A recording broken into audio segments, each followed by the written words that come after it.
Hello, in this tutorial we're going to migrate the Action RPG inventory system into your own project. We'll start off by migrating the content folder from the Action RPG inventory system.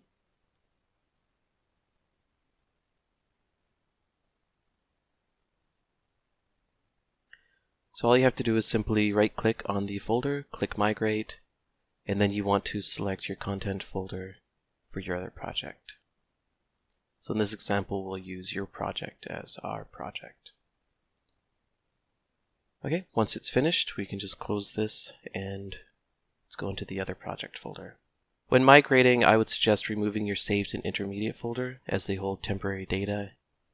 Also going to just quickly back up our changes as we go here through major steps of the migration.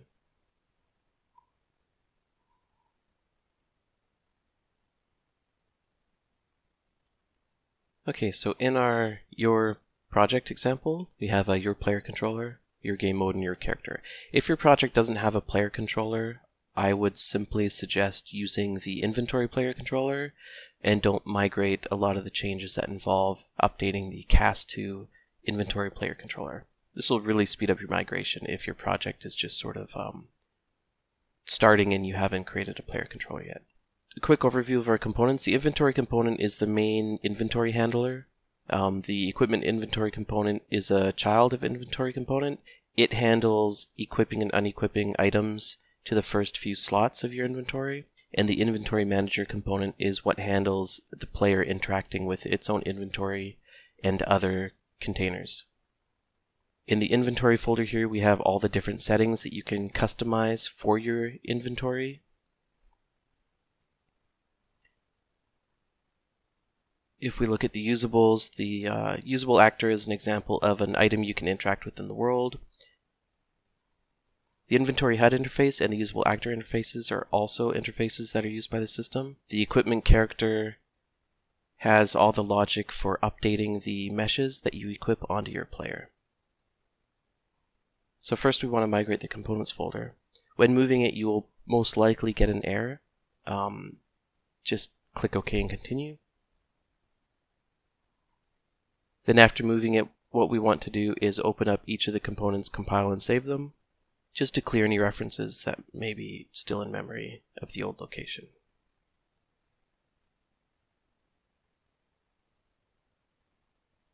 And we'll do the same with the inventory player controller.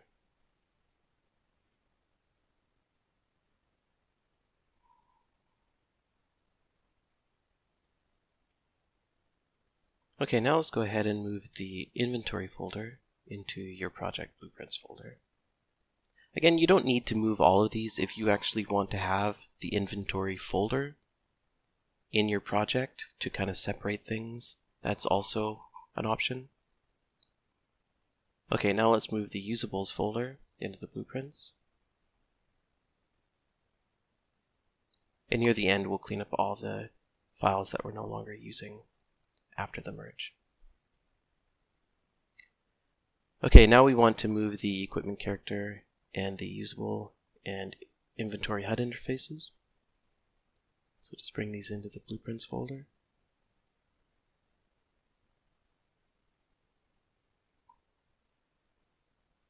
Okay, so we want to take your character and parent it to equipment character. Equipment character should be parented to the base Unreal character class. If you have your own base character class, then you would want to parent this to that. And again, what this is doing is letting us inherit all of the code from the equipment character, and the equipment character simply only has logic for updating your equipment slots. So it's one way to kind of keep it separate from your character. Okay, and again, so if you don't have a your player controller, you want to simply just move the inventory player controller and bypass a few steps later in the video. Okay, so if you do have a your player controller, you'll need to add the equipment inventory component. This is the player's inventory, where if you equip items in the first set number of slots, it'll display them on the character. And then you need the inventory manager component, and this again handles the interaction between the player's inventory and other inventories in the world that we typically refer to as containers. Now you want to add two bools. You want is mouse over UI and is shift key down. Just compile and save that.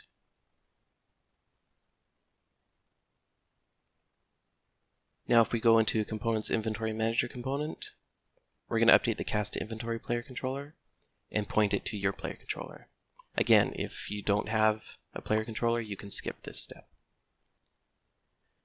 So in the use consumable item, this is just some simple demo logic that when you consume an apple or any food item, it gives you some health back. To kind of save time here on this demo, we're gonna skip it. So we'll just add the cast from getOwner to your player controller, replacing the cast to inventory player controller, and we'll just skip the rest of the logic there. You can migrate those functions yourself from the inventory player controller into your own player controller. Now the next spot that we need to update the cast is in the set viewers container slot. So again, we'll just pull off getOwner. As your player controller, we'll get the inventory manager component and plug it into the client set container slot item.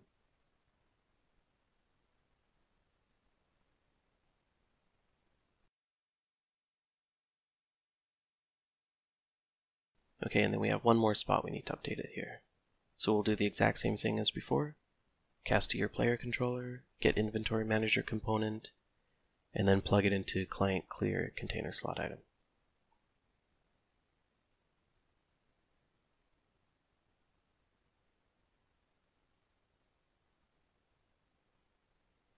Okay, great. We'll compile and save.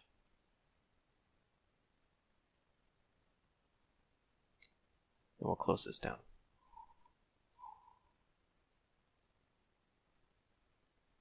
Now we'll go into the Blueprints Usables folder.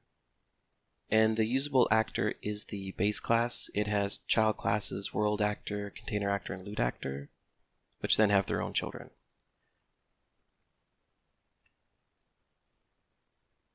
So the world actor is what you place in the world, and when you drop an item from your inventory, it'll actually populate the world actor with the item data and change the mesh and the amount of the world actors. So that way, say you drop 3 apples, if a player walks over and picks up that apple on the ground, it's going to have the value of 3. You can create children of the world actor if you want to create blueprint prefabs, like here in the items blueprints folder. This just simply makes it easier for you to drag and drop items when placing them in the world for level design. Now if we go into world actor and the on actor used, we need to update the cast to inventory player controller again. So we'll cast to your player controller. You can skip this if you don't have a player controller and you're using the inventory player controller. So we'll just get the inventory manager component, plug that into try to add item to inventory, and then we'll get the player inventory component.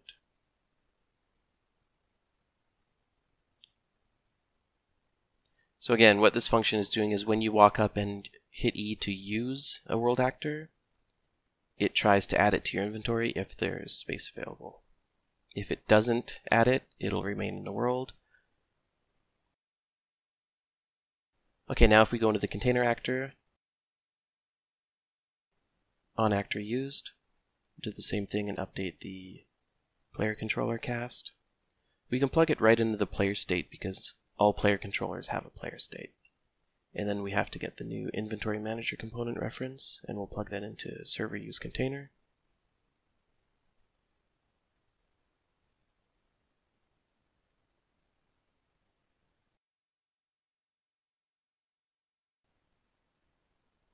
And then we need to update in container looted. We need to pull off getOwner, cast again, and get the inventory manager component.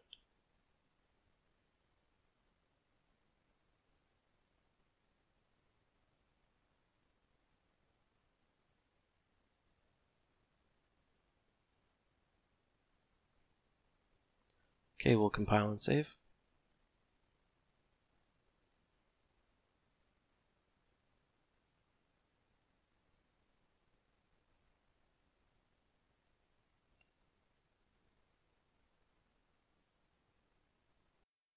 Okay, now open up your player controller and minimize it, and then we'll go into the inventory player controller.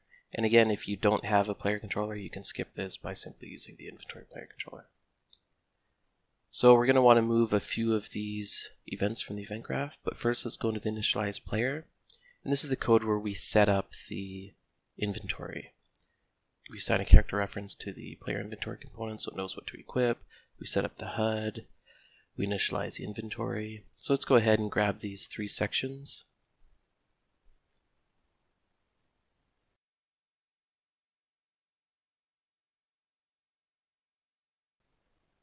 And we'll copy them. Now let's go back into your player controller and we will paste them. And don't worry about grabbing the first part, the character setup, because we're going to create a new reference to your character here. So create a new variable called character reference. We'll pick your character and get a reference.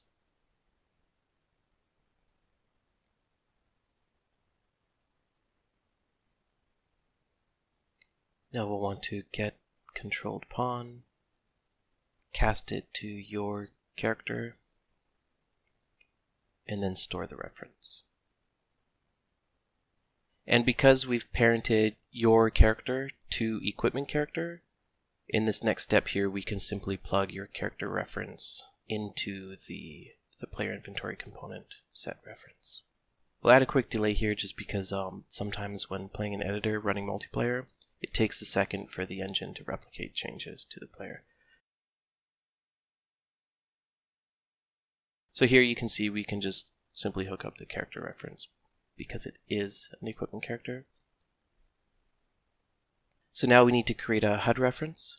Again, if you have your own sort of HUD reference layout widget or something, you can choose yours here, and then you can migrate the inventory layout into your own HUD. Also, the trick here is if you cut and paste and you don't compile and you add these references, then when you compile it's going to find them and not give you errors.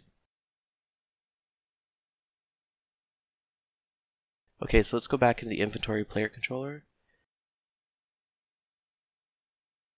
And we're going to grab the input for open and close, the hotbar slots, and hold shift to split items. So we'll copy those and we will paste them again.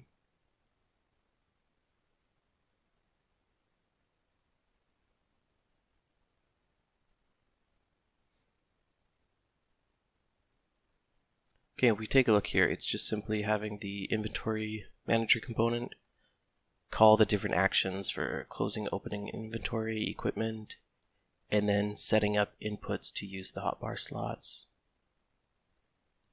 and then setting that is shift key down bool that we created earlier. So we'll compile and save. We'll minimize it again.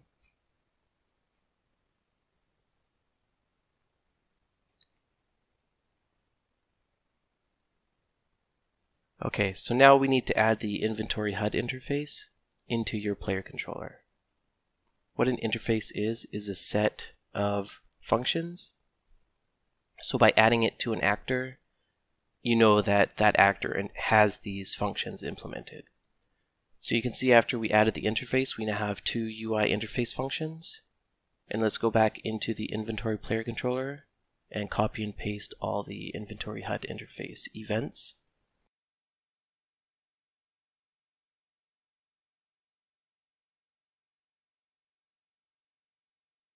So you can see here there are messages where the HUD basically talks to your inventory manager component.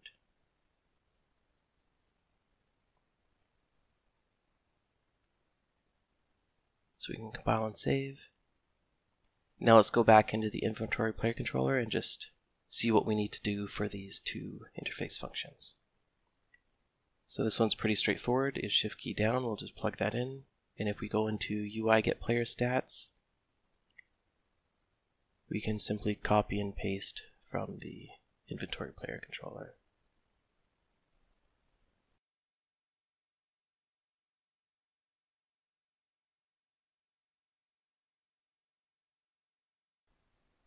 Let's minimize this. Okay, we'll compile and save.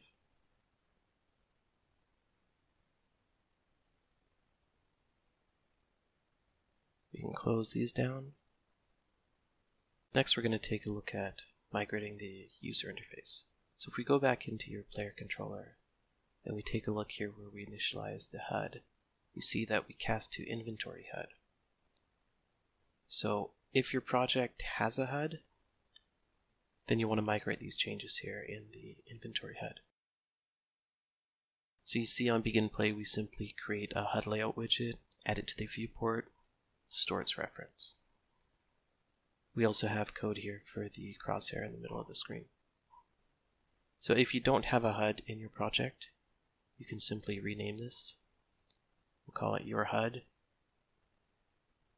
and then we will move it into our blueprints folder here.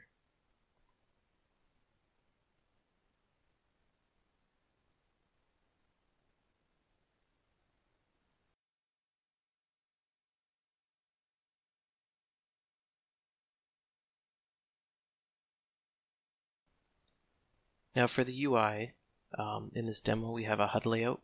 It has the interact text, the inventory layout, and the player frame. So the inventory layout is a user widget that has all of the inventory HUD elements in one layout file. This makes it easy to drag and drop into your own HUD. You'll just want to make sure that you expose it as a variable, and then if you see if we hide it, that it hides all the inventory widgets.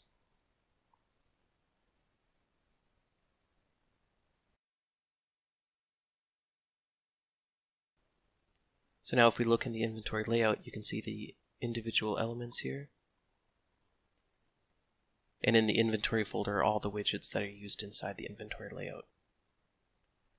So now that we have our own HUD, we need to make sure we update the game mode to use your HUD. Let's just give it a quick test here. It seems like everything's working.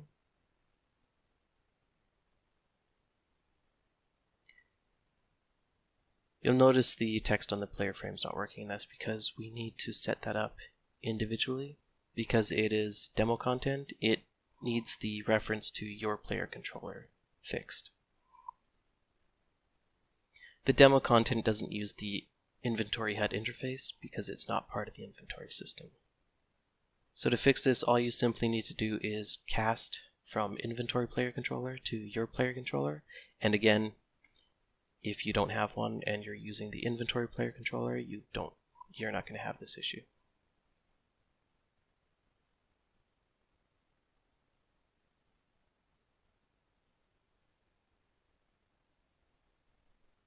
So we'll compile and save.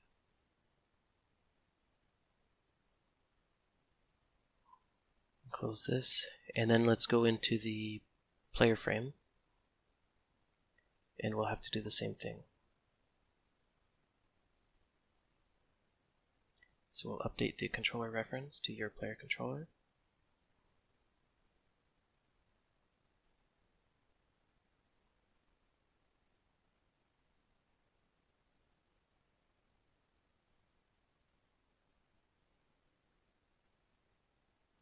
Okay, and now we'll need to update some of the other functions here.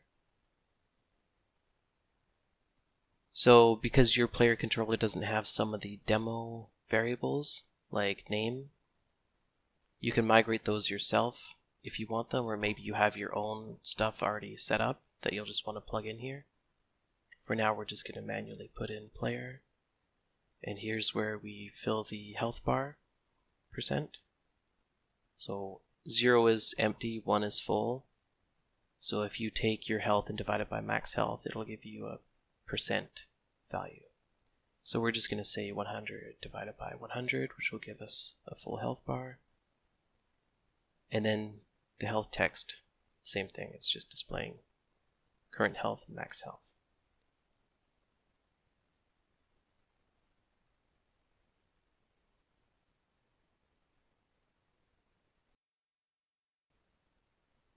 Okay, so we'll compile and save. Give it a quick test, and there you see now it's reading the player name and the health. So now we can go ahead and move the UI files into your project. So to do things a bit differently, let's just create the folders and then move them in one at a time. And again, when you're migrating to your project, if it makes sense to put these things into a different folder or organize it differently, feel free to do it.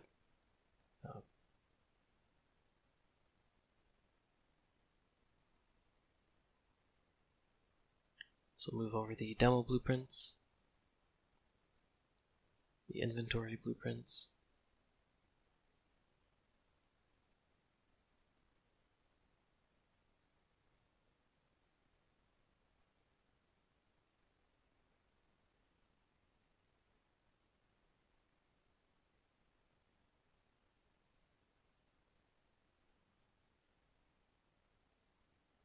and the remaining widgets.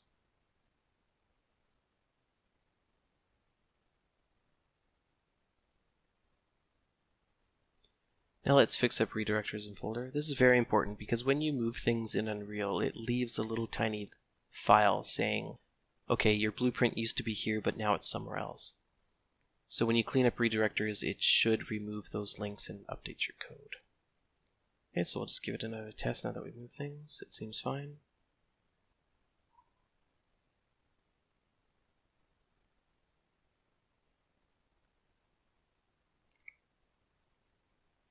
So now we're going to go ahead and migrate over the interact code that allows the player to interact with objects in the world, like containers and pick up items. Again, if you're using the inventory player controller, you can skip this.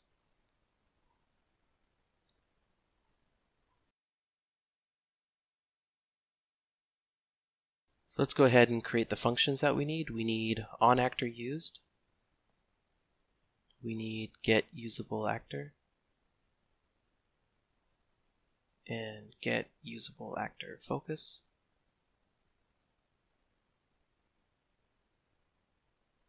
Usable actor is going to return an actor reference.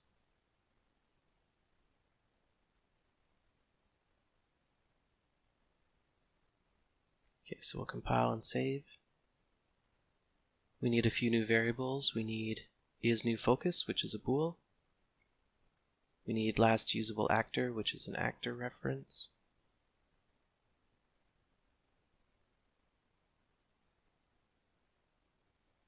And we need a maxUseDistance, which is a float.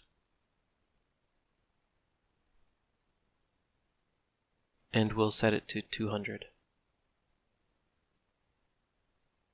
Okay, so if we go back into the inventory player controller, we can simply go into these functions and pretty much cut and paste. So onActorUsed, just paste this in here and hook it up.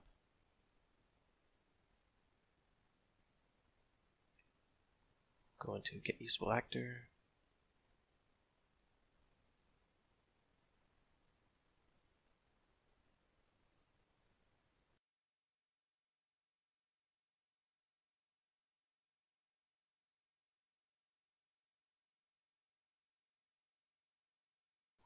We're setting the isValid here at the start just because it's running every frame. You want to make sure that it's only executing the code if you actually have a valid character reference. That way you're not seeing errors when you first launch or maybe when you're respawning or resetting a character. So let's just get the follow camera reference, hook that up, and then we'll do the same with the camera boom.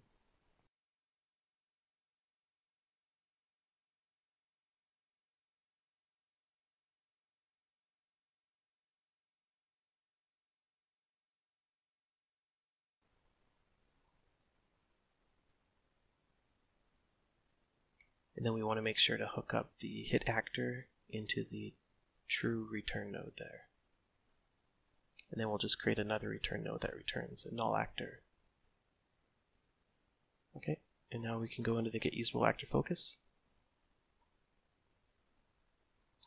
And at the end here of these paths, you'll see the setInteract and hideInteract text, the getAction text. This is for the interact text demo content. We're not going to migrate these functions in the merge video here. It's basically exactly what we're doing now. So if you want to go ahead and merge those yourself, that's great. All you have to do is just hook up these functions at the end.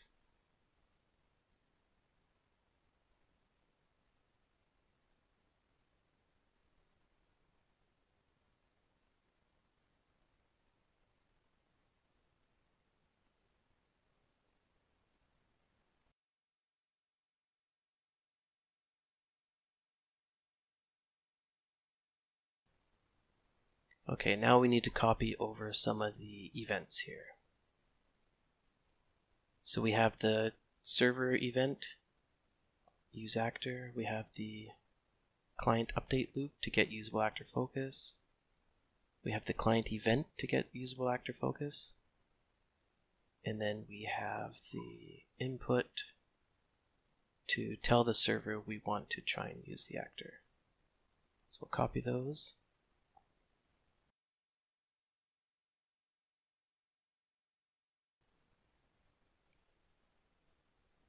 And we'll just paste them in. So when copying events, because it's recreating the event when you paste it, it's not going to show the node where it calls the event, so we'll have to add those back in. You can see at the end of the client update loop it's missing the client get usable actor focus, and on the e input it's missing the server on actor used. So we'll just add those back in.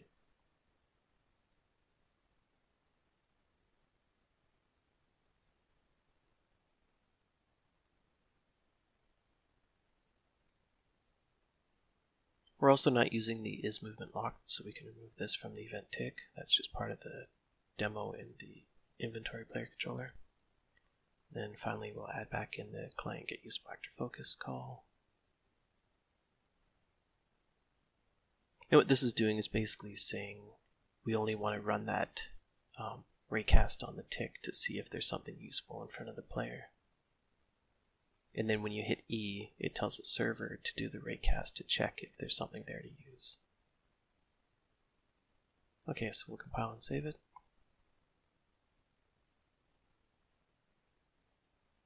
And close these down.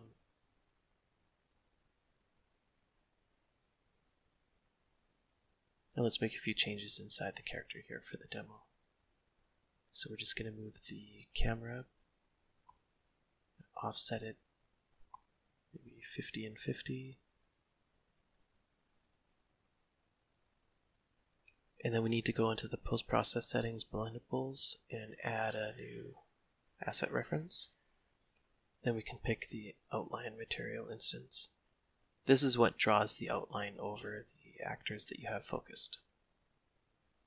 You can also add it into your world post-process volume instead of the player camera one. Next, let's go ahead and drop some of these blueprint prefab items into the level.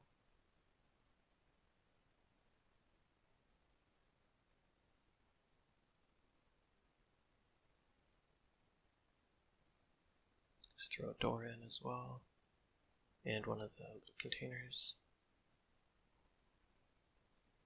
and a pot. We'll give it a quick test.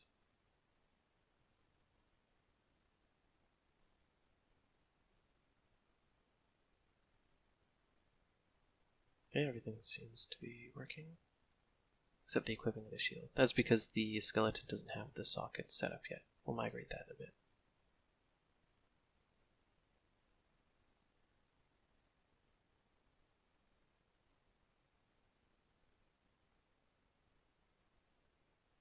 Okay, so let's go ahead and fix up redirectors in folder again. Okay, I'm not too sure why you're seeing that error. You might sometimes see an error, you might not. Should be fine. We'll just go ahead and recompile the inventory player controller just to be safe.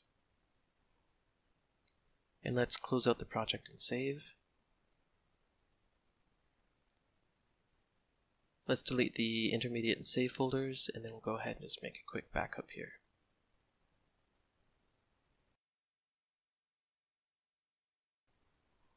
Okay, now when we open it back up, you can see that the little null cat box thing is showing, and it looks like it reset the ID on all of these blueprint prefabs.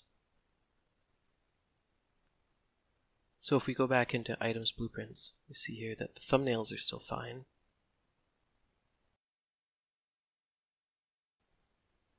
Let's copy the name, open up the asset, and you can see the ID is none. So if you paste the name back in, compile and save, it should fix that issue.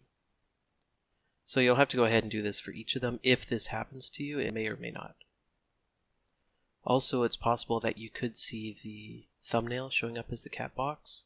And if that happens, where the static mesh looks fine in the viewport here, you want to make sure to double check on the static mesh actor that the static mesh is set, because that's what the engine uses to compile the thumbnail. Let's go ahead and move the items folder into your project.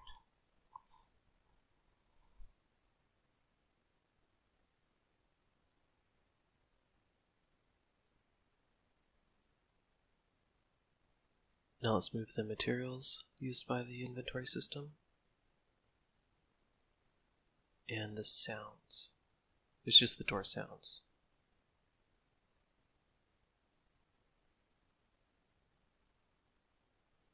We'll move the two maps.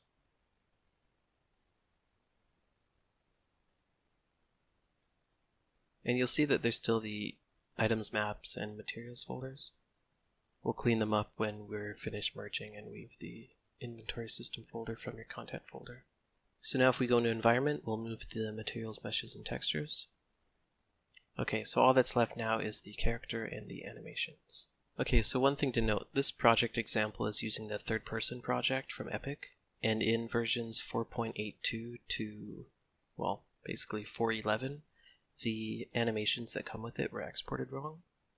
So the inventory system has proper animations. They've been fixed at 4.11, but that's not out yet. And you can see if you look at the bones here that the IK is set up correctly. And if you look at the ones from the third person project, you can see that the root bone is rotated forward and it's laying flat on the ground. If you have these older animations, migrate the ones from the inventory system.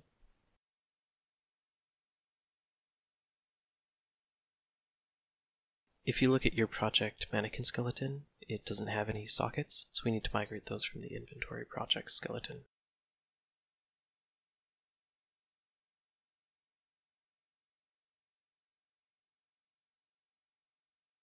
And so what we're going to do is go ahead and delete the one from your project and replace its references with the mannequin skeleton from the inventory system. And then we'll move the skeleton into your project folder.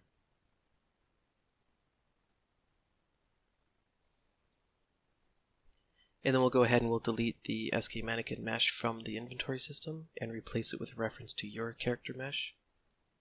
And we'll do the same with the SK mannequin physics asset.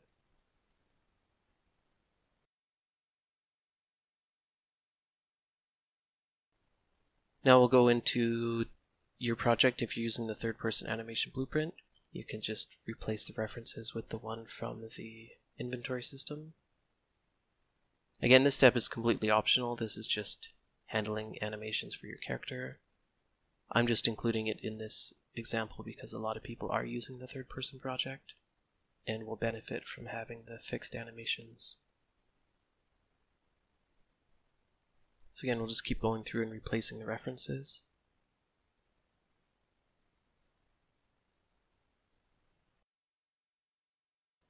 Okay, let's fix up redirectors and folder.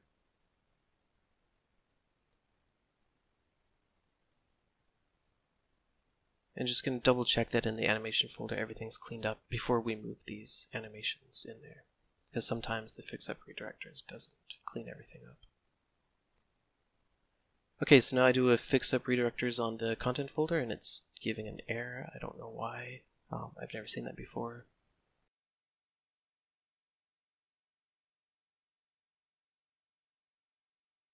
But let's give it a quick test. Okay, animations are working, equipment's working. Now you notice when you move that the container's not closing. You're going to want to make your game close the container when players are moving so they can't access it from far away. And to do that, you need to go into the inventory player controller and take a look here where the input access changes. If you get the inventory manager component, do a branch check if the container is open, then simply call server close container. Okay, so it seems like everything's been moved, so we're gonna make a final backup here because this is where things can go horribly wrong.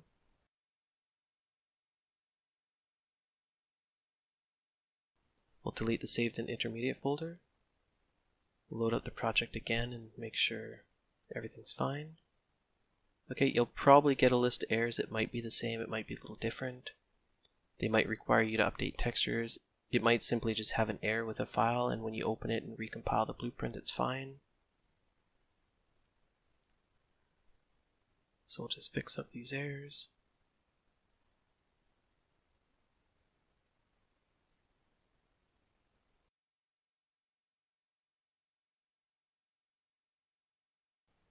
And now we will fix up redirectors one last time. This is very important.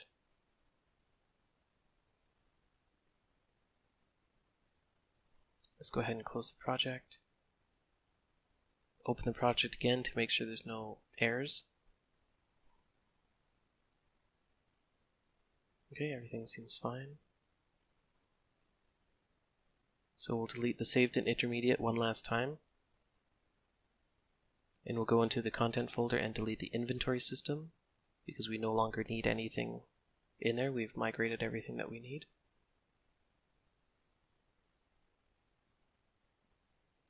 Okay, great. No errors. Everything's been migrated cleanly. We'll just give it one last test here.